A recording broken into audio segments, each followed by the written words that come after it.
Voilà, je suis donc à Brasilia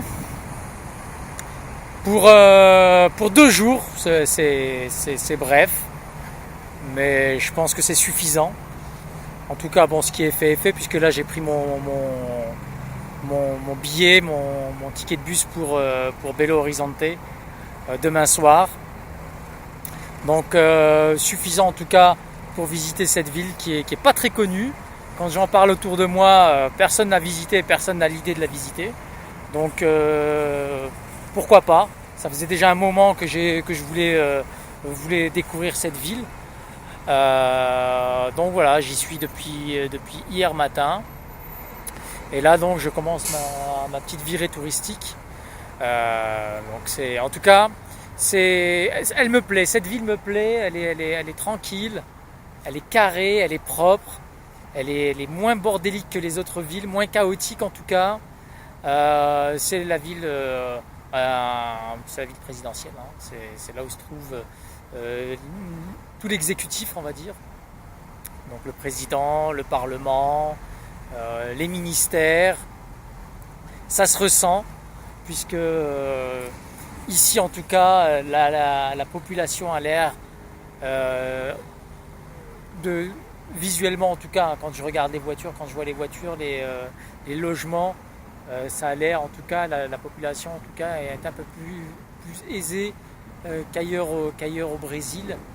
Et franchement ça se ressent, comme je viens de le dire, aussi bien dans les voitures, dans les magasins. Il y a beaucoup de centres commerciaux, de boutiques. Enfin bref, c'est une ville où on vit bien en tout cas. Hein, ceux qui vivent ici vivent bien, même si elle n'a rien de particulier comparé, je sais pas moi, à Rio, Sao Paulo ou d'autres villes en tout cas. Hein. Elle est à l'intérieur des terres, il n'y a pas de plage, mais bon. Bref. Et puis voilà quoi. Donc c'est une ville jeune, récente, qui a un tout petit peu plus de 50 ans, qui a été créée de toutes pièces. Et ils sont partis de zéro. Kubitschek, l'ancien président, Oscar Niemeyer, l'architecte, puis une troisième personne sont à l'origine. Elle est bizarrement agencée. Elle ressemble en tout cas à un avion avec des blocs partout. C'est des numéros, donc on se repère facilement. Mais voilà, donc on va tout ce que je peux dire. Hein. C'est bref, c'est très schématique, très caricatural. Mais en tout cas, si vous voulez en savoir plus, n'hésitez pas à regarder, à voir ça sur Internet. Hein. C'est très simple d'avoir les informations sur Brasilia. Voilà, donc ça c'est mon premier ressenti. Je suis dans un hostel à 35 réals la nuit. C'est le moins cher de Brasilia, en tout cas l'un des moins chers. Et qui est pas très loin d'ici. Voilà, donc ce matin je suis parti faire un petit tour au centre commercial, acheter mon billet de bus. J'ai eu l'occasion de reprendre le métro, puisqu'il y a un métro ici, une seule ligne, hein, qui coupe, on va dire, Brasilia en deux. Voilà, donc pris mon billet, 152 réals demain pour Belo Horizonte, faire un petit tour au Carrefour, un autre centre commercial, le parc shopping qui était juste à côté, c'était sympa. Et voilà, donc rien de particulier. Un centre commercial lambda comme n'importe quel autre centre commercial. Voilà, donc là on va commencer notre visite. C'est assez simple ici, tout est bien organisé, tout est structuré, concentré. Je vais commencer par à gauche, donc la tour, la Tower TV, aller un peu plus loin voir ce qu'il y a, et ensuite redescendre vers le Parlement. Ce que l'on voit juste en bas, c'est la gare centrale avec les gens là qui sont agglutinés là, c'est la gare centrale. Un peu plus loin derrière l'arbre, c'est le Parlement. Et puis d'autres, les principaux sites touristiques ici à Brasilia. Voilà. Donc je vais faire la petite visite tranquillement, et puis je reprendrai un peu plus tard.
Voilà, donc là je viens de visiter la partie nord de l'axe, hein, on va appeler ça l'axe central où se situent tous les sites touristiques à visiter. Et la partie nord, en fait, c'est celle qui se situe au-dessus de la gare routière. Donc la gare routière qui est juste derrière moi. Donc au nord, à part la tour, la TV Tower, et puis l'église Don Bosco, il n'y a pas grand chose. Hein. Maintenant je vais aller un peu plus vers le bas, là où sont concentrés, on va dire, le Parlement et les autres sites on va dire, les plus emblématiques de la ville. C'est ça qui est facile ici, qui est simple avec Brasilia, c'est qu'on peut tout faire à pied. Même si les distances sont un peu importantes, mais on a cet avantage que tout est concentré, donc on ne se disperse pas. Une fois qu'on a tout terminé, la visite se fait en une demi-journée, une journée, gros maximum, si on veut prendre son temps, et voilà, ensuite tout est bouclé. Donc ça a cet avantage. Après, effectivement, il y a d'autres choses, mais je pense que pour un touriste lambda, l'intérêt est vraiment limité.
Voilà, je profite de cette petite pause là, vu qu'il pleut, il pleut à fond là, depuis quelques minutes, depuis même plusieurs minutes, depuis 20-25 minutes. Là. Tout simplement pour dire que là, il y a plein de bâtiments qui se font face en fait, des bâtiments austères. Ce sont tous des ministères. C'est un peu curieux, c'est un peu soviétique comme manière de faire et la manière dont ils sont disposés. Mais c'est vrai que tous les bâtiments, là, les uns à côté des autres, eh ben, ce sont tous des ministères. Là, ministère de je sais pas quoi, en fait, voilà, ce sont tous des ministères, des espèces de blocos. Et tout Brasilia, en fait, fait penser un peu à ça, à une espèce de blocos, d'agencement à la soviétique. C'est très carré, c'est très géométrique, c'est très linéaire. Voilà, on aime ou on n'aime pas. Hein. On aime ou on n'aime pas, mais c'est vrai que la manière dont sont disposées, on va dire, ces institutions ici, ça fait un peu. Et puis il ne veut toujours pas arrêter de pleuvoir. Hein.